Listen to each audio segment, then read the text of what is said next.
Swamp247 Podcast. I'm Thomas Goldcamp, joined here by my co-host, Swamp247's Blake Alderman. Blake, it's been a while since we've had a show. I wanted to get to this one a day or two earlier to recap the NFL draft, but was a little bit under the weather, so glad to get back with you. I guess let's talk about it. You know, Florida had 8 NFL draft picks, just one shy of the school record. And Blake, to me, when you look at the amount of guys that Florida put into the draft, not just overall, but you look at where they went in the draft, you know, a couple first rounders, a second round quarterback. This is really what you want to see out of Florida on a consistent basis going forward.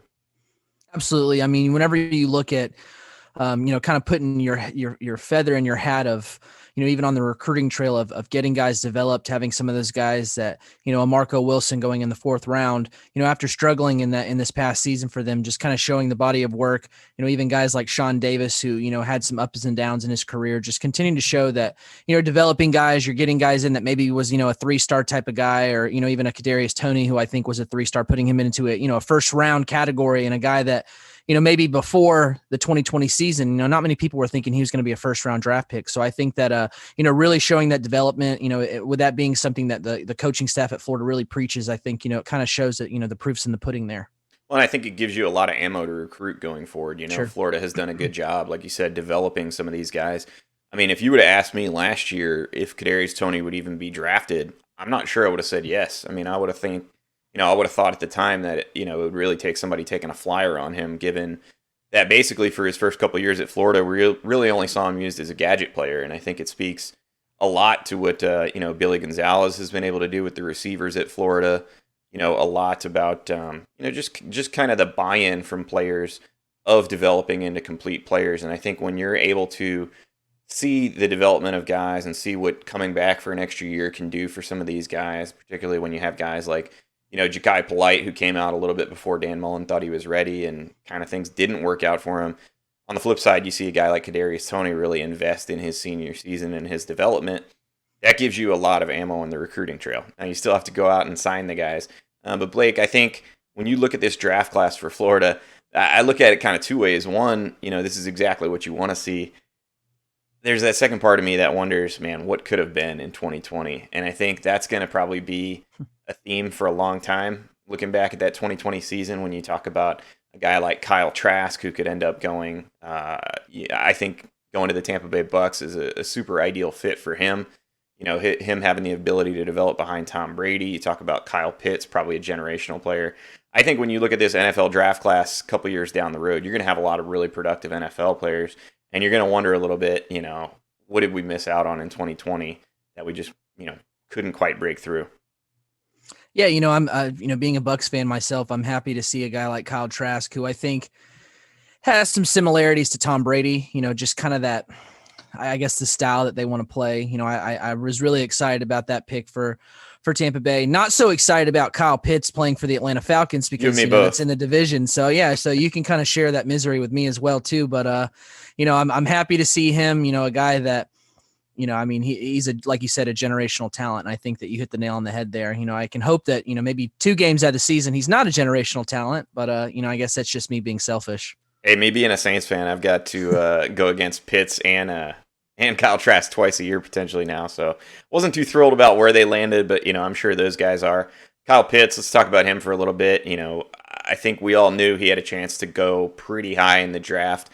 Not quite sure I saw him going as high as he did. He became the highest drafted tight end in NFL history. So the expectations for Kyle Pitts are going to be pretty high. Blake, what about his game kind of justifies him going that high to you? Talking about Pitts? Pitts, yeah.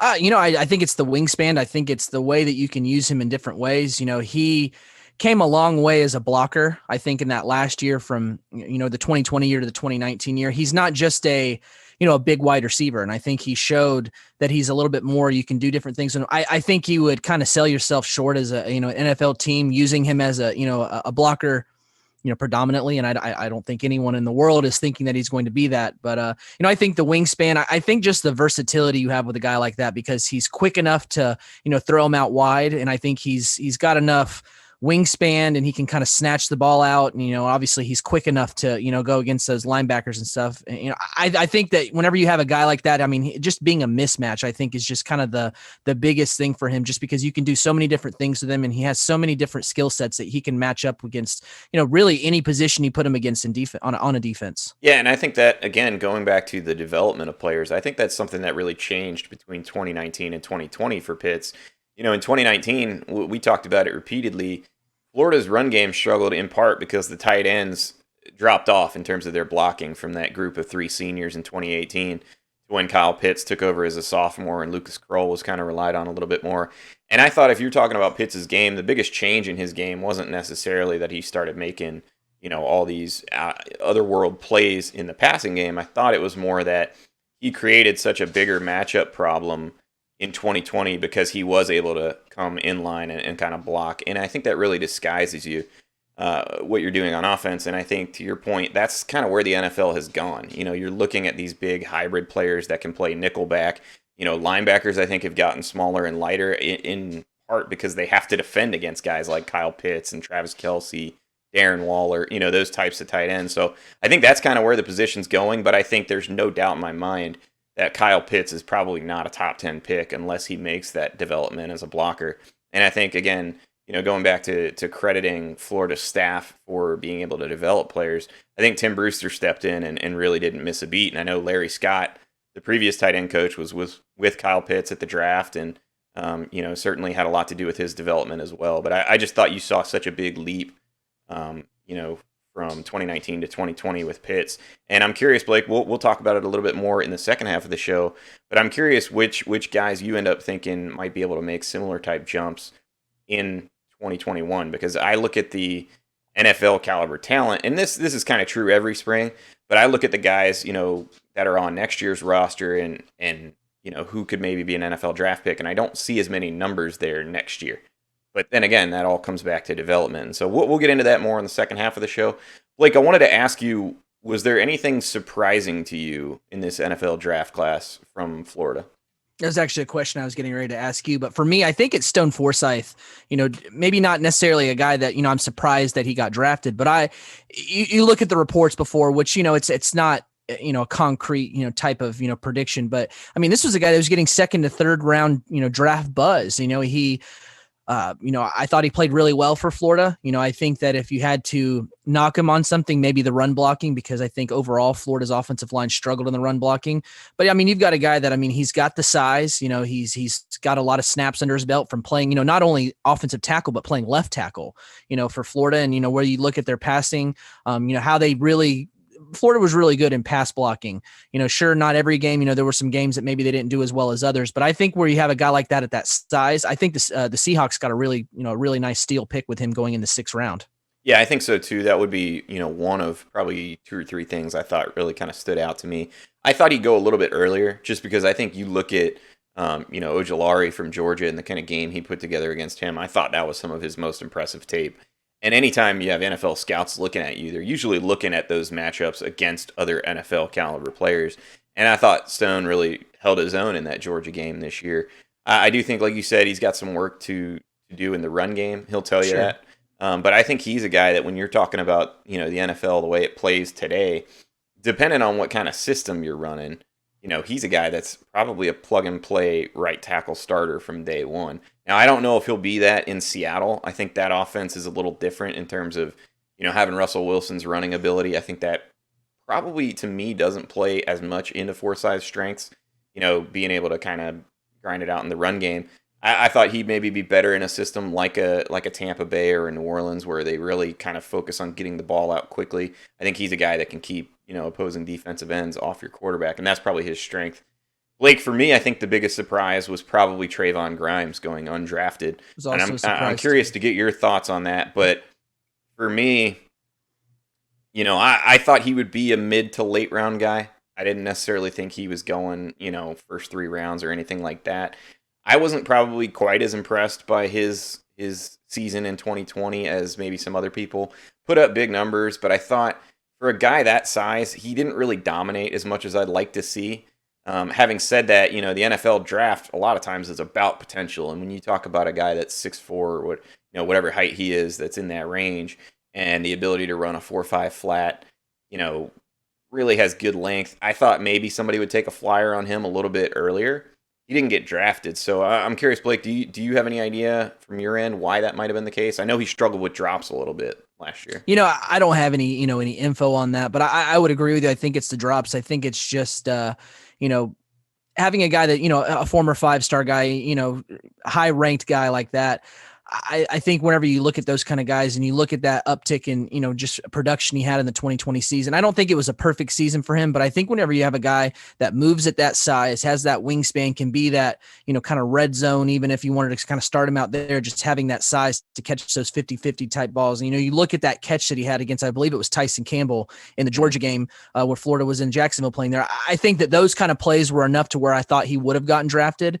So I was actually very surprised that he didn't get drafted at all. And I think that, Brian Johnson, the former quarterback coach, offensive coordinator at Florida, who's now in the Philadelphia Eagles, where Trayvon Grimes was picked up as a free agent.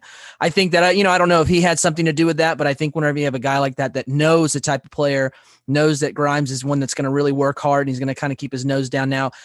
I think whenever you have those former 5-star guys and you see them not get drafted, some of those guys I think can kind of hang their head down and they can kind of feel sorry for themselves. But Grimes to me seems like a competitor, and I think he's a guy that's really going to continue to. I guess that motivates him, so to say, in that next level to continue to make that roster and continue to make plays and kind of try to show the Philadelphia organization what he's all about and that he deserves to be on that team. So like I said, I was really surprised that he didn't get drafted at all. I would have didn't think he was going to be a day one, maybe a late day two. I definitely thought day three guy, but him going undrafted in general, just that was a big surprise to me for sure. Yeah, and I think what some of these players have to realize too is there's not a whole lot of difference in being a 6th or 7th round pick and being undrafted. You kind of get to pick your spot a little bit more if you're undrafted.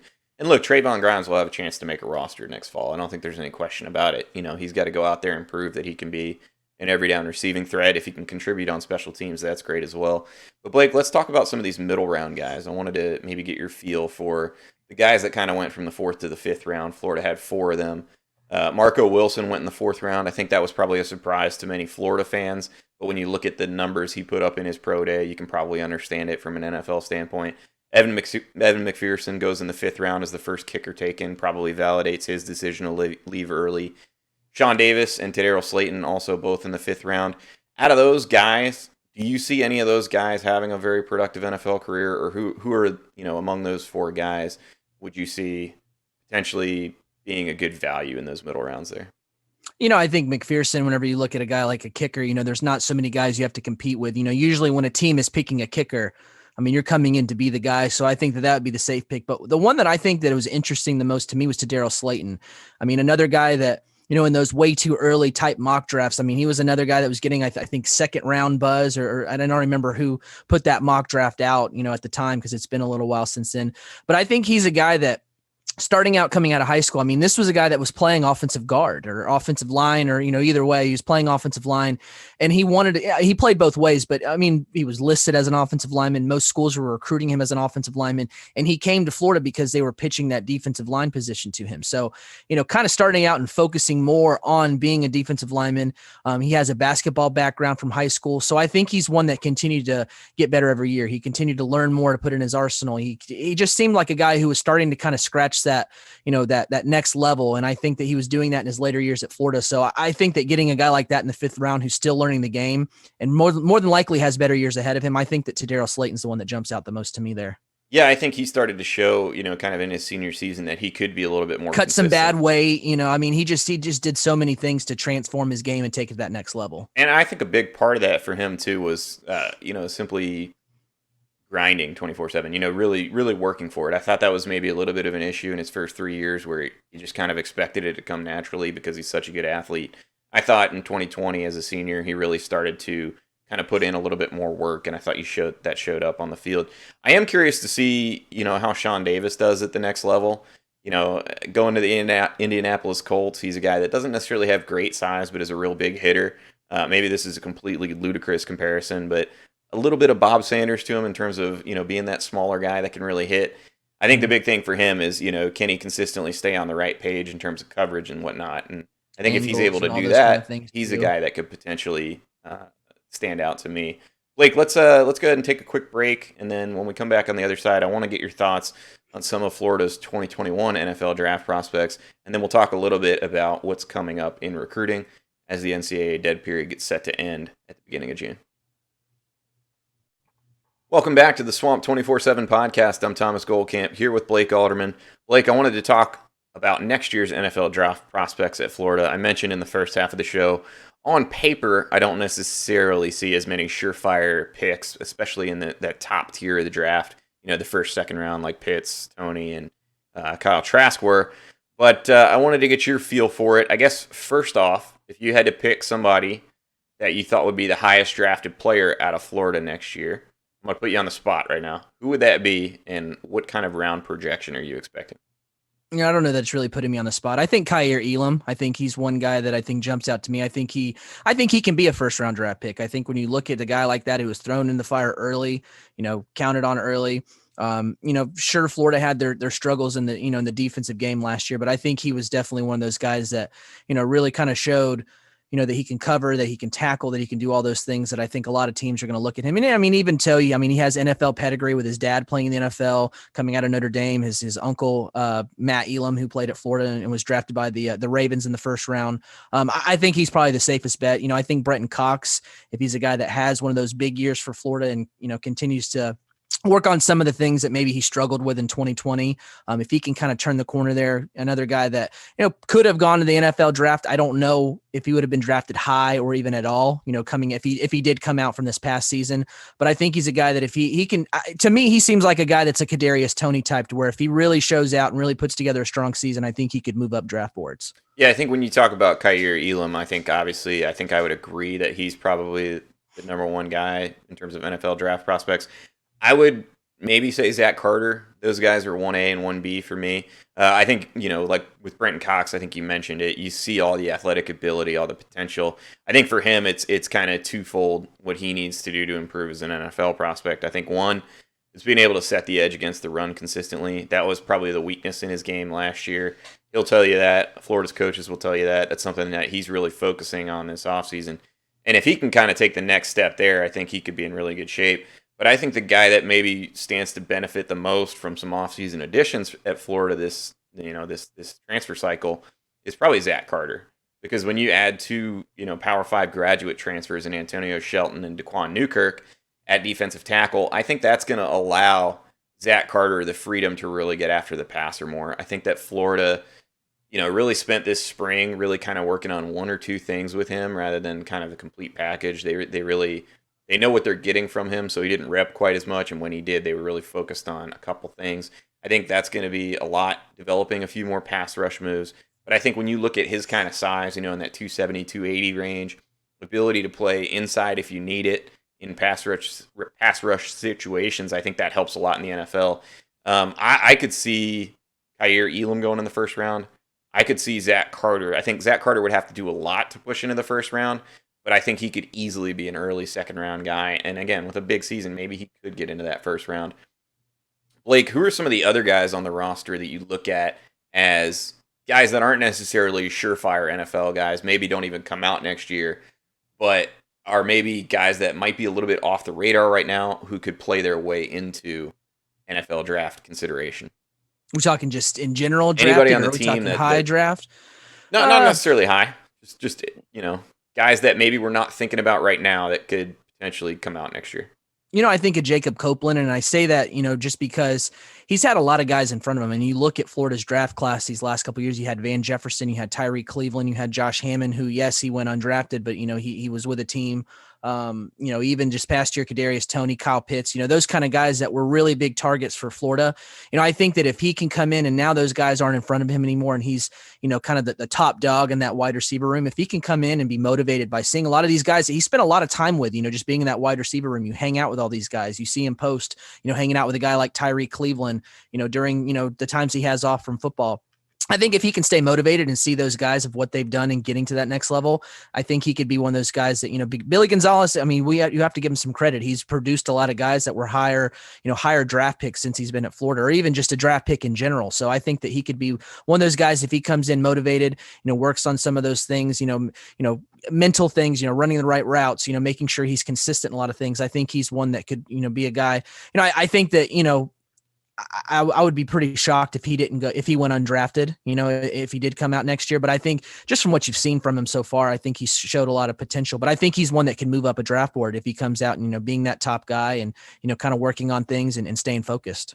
Yeah, I think Copeland very much to me strikes me as a Kadarius Toney type where, you haven't really seen the full consistency yet. I think drops are something that he needs to really focus on this offseason. I think, him and Trayvon Grimes, that was my knock on those two last year. But I think when you look at what Copeland can do in the weight room, I mean, he's pound for pound one of the strongest guys on Florida's team. He's a pretty willing blocker if he can show that on a consistent basis and then start to turn into a playmaker now that, Florida really does need some other targets to step up with Toney, Pitts, and Grimes all gone. He's a guy that can really make Emory Jones' life easier if he begins to develop. And I think that's something NFL teams definitely won't sleep on. He's got the name recognition. He was a big-time prospect. Now it's just about translating that full-time. I think another guy in that vein, Justin Shorter, is another guy that I think when you look at the size and the athleticism that he has, he's a guy that's immediately on the NFL radar for those reasons alone. Now the question is, we saw what happened in the bowl game when some of those veterans sat out. Can those guys elevate their game to play at that starting level position on a consistent basis? That's something we didn't really see in the Cotton Bowl. And so those guys are going to have to take a step forward. One other guy I'm curious to get your thoughts on, Blake, because I don't think he'll be an NFL draft pick, but he's definitely going to be a guy that I think Florida fans talk about, and that's Ventrell Miller. He's been very productive at linebacker for Florida. I think when you look at the numbers, he certainly got the college production to potentially be an NFL draft pick.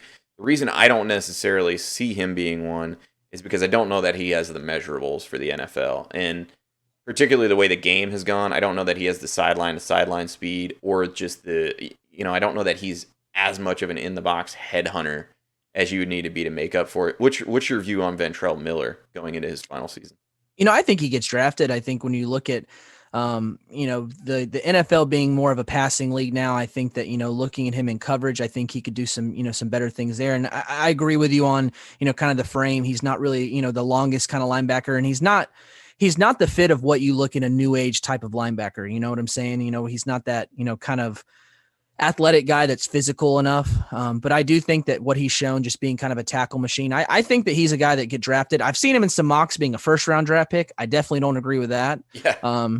It was, I can't remember which one it was, but I did read one that he was I think he was picked 32 to the Chiefs in the mock draft that I saw. Okay. I think it was actually Barstool Sports that had that one on there. So, well, I have a wildly different opinion.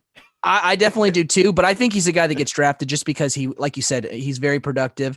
But then in the same sense, you look at a guy like David Reese, who was kind of that same type of player, very productive in college. And, he wasn't a guy that was drafted either, I believe. Correct me if I'm wrong. Mm-hmm. Okay. That's what I thought. He wasn't a guy that was drafted. So, I think that it's one that, it's interesting. It's an interesting question because I think that, just the production there, he's a guy that could be drafted, but then you look at just kind of the, how things have gone in the past for a guy. And like I said, the similarities of Reese there, I think it's possible, but I think that a guy that comes back like that, he's going to have to take his game to the next level and fix a lot of things, And I think that the luxury for him, in the same sense that Zach Carter's getting the luxury, is having those big guys in the interior part of the defensive line. I think that he won't have to worry about getting clogged in a lot of lanes. I think it will open things up for him more to kind of have sight to make plays. So I think that could be kind of the silver lining for him, is that, Florida being bigger on that defensive line can kind of help him, be able to scan and play sideline to sideline if he needs to, or attack the hole if he sees it. So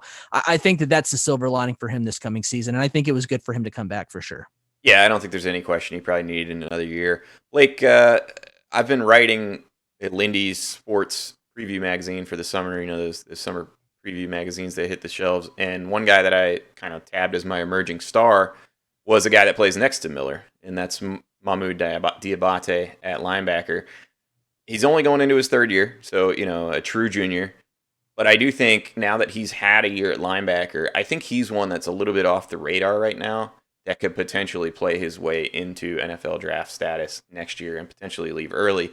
And the reason I say that is you look at his athleticism, everything that Miller is missing in terms of length and size and, sideline to sideline ability. Diabote has that. Now, the question is, can he begin to continue to up his production? He finished as the team's second leading tackler a year ago. I thought by the second half of the season was really, really playing well. I think for him to get drafted after 2021, he's going to have to be bigger. And so this offseason will be really big for him. Can he put And it's good for him to actually have a real offseason. And it's going to help real a lot. Workouts, because I think that was something that didn't help him last year. I think he's a guy that could potentially end up on the NFL draft radar if he's able to put on 10 to 15 pounds this offseason, because I am expecting him to have a big year. One other last guy we'll talk about, Trey Dean. Do you think there's any chance he gets drafted now that he's sticking at safety? I think whenever you have a guy that, granted, playing star with him didn't go very well. He was a guy that stepped in as a freshman and did play corner. He had being a freshman is never easy to be thrown into the fire early. I think he had some deficiencies and things that he had to work on as a freshman playing corner, but you've had a guy that's played star, he's played corner, and he's played safety in his time at Florida. So I think showing that flexibility, I think his better showing was at safety, even though there were some limited snaps for him last year playing safety. But I think that he definitely needs to improve on pass coverage. But man, he is a guy that will stuff the hole as a run guy. He will hit you. He will get downhill quick. And I think that if you look at a guy like Sean Davis, who I think had some deficiency in his game as well, I think that, Trey Dean, I think, is shown to be, I say more complete at times, but he definitely has some up and down games. And I think that's just a collection of his, time being in college. But I definitely think it was smart for him to come back. I definitely think he looks better as a safety. And I think this year is a chance, if he can be that full-time safety guy, which is, Florida's losing some of those veteran type of guys from the 2020 season at that safety room. I definitely think Trey Dean has a chance to work himself definitely into a later draft pick and maybe work up the board if he can, turn the corner, continue to build up and, get more physical just from the offseason workouts. He's got a spring season to really work more and focus more on playing safety, which was a spot that he worked at in high school. At times he looked playing out of position, playing at star, playing at corner. But I think when you have a guy that has those snaps at playing different positions, I think that a lot of teams like that versatility where that, if a guy goes down in a game that you can throw him in there and maybe he's not going to be a world beater out there, but he's at least serviceable enough. Yeah, I think the biggest thing for him is, the big weakness in his game to me is coverage. He's kind of struggled in coverage, particularly, when you're out in space. And so I think he'll be more of an in the box safety type for Florida this year. And I expect he's going to have some big highlight plays. I think the biggest thing is, can he get comfortable enough in coverage to where he's not a liability? And as long as he's not a liability in coverage, I think you're going to have enough positives in his column on the pro side, length, athleticism, big hitting ability, and like you said, the versatility to play multiple spots, that I think he'll end up getting drafted. I just think he's got to take a little bit of a step forward in terms of coverage for me to really be confident in him. And I would agree with that with you. All right, Blake, let's shift gears a little bit. I want to talk recruiting. I know that there's been a lot going on as guys get visits set up. What's Florida's plan now that it's, I believe it's official now that the NCAA dead period will end at the end of May? Yeah, so June 1st, Florida's actually having a summer kickoff type of, visit day, so to say.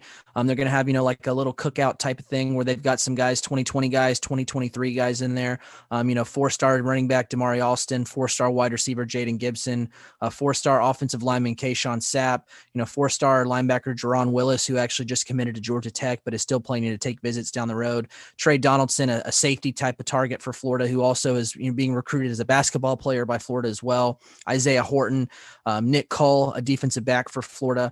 So they're going to have some 2022 guys there. They're going to have some 2023 guys there. And I think the 2023 list is pretty impressive. You have a guy like Trayon Webb, who's a 5-star on the 247 Sports Composite for the 2023 class, a 5-star linebacker out of Baton Rouge, Louisiana. And, LSU territory right there. But getting him on campus is good for Florida. And Jaden Osbury, a 5-star 2023 cornerback Cormani McClain, who, he's a 5-star on the composite just because 247 has very limited 5-stars for that 2023 class. But on 247 Sports standalone rankings, he's the number 1 cornerback for the 2023 class, right there at Lakeland at Lake Gibson High School, an area that's been good to Florida. So, he's a guy that's definitely on Florida's radar. They're definitely going to target him heavy. and even another 5-star cornerback, Tony Mitchell out of Alabama, who's actually from Lakeland himself. He moved from Lakeland to Alabama as a middle school type of guy. And then even on top of all that, Florida's going to have their quarterback commit, Nick Evers from the 2022 class there, who's been a big advocate of, stepping up recruiting. He's definitely recruiting a lot of guys, which I don't think that Florida's really had that, massive voice of, trying to recruit guys. I mean, sure, your quarterback is your bell cow. You always want him recruiting guys. And Florida's had some guys, in past cycles that have done that, but not at the same level that Nick Evers has. I mean, he's just very loud with it over social media. He's recruiting guys, through text message. You even see guys that play on his 7-on-7 team that are getting offers from Florida because he's recruiting them to Florida. So I think that having him there along with the coaches is really going to have him in a lot of these guys' ears. So it should be a big event for Florida on June 1st. We're still about a month out, so that list will continue to grow, and, we'll continue to confirm names because, I mean, let's face it, man, when I was in high school, I didn't know what I was doing until like the day before, the day of. So we'll see how that list continues to trend out. But, right now I think Florida has a really good core of guys there that, the staff is going to be able to focus on, a good mix of 2022 and 2023 guys there. So, between that and, the 27 million official visits that Florida's going to have in the month of June, it's going to be a pretty busy summer, on top of, having the visit day on June 1st and having different, each weekend in the month of June, having guys on there for official visits. Florida's also going to have some camps. I don't have the dates in front of me right now, but I know they're going to have lineman camps, 7-on-7 events, just different camps where guys come in and work out in front of the coaching staff. So, I mean, for as long as we've had a layoff from a dead period, I think it's been around ballpark like a year and a half since then. The month of June is going to be extremely busy. So it's like kind of a double-edged sword for me because I'm excited because there's events to finally cover and, being able to cover things on campus and, getting thoughts on these guys that aren't having to talk to a coaching staff over a computer screen or their cell phone screen. At the same time, man, I am not I wish I could clone myself so that I could have more of me out there in Gainesville just to keep up with everything. I might have to lend you a hand is what I'm hearing. I will definitely take it. Sounds good. All right, Blake. Well, that'll do it for today's episode of the show, guys. Thanks for tuning in. We'll obviously have more coming up as we get into those big visit weekends come June. But for now, that'll do it for today's episode of the Swamp247 Podcast. Thanks for tuning in.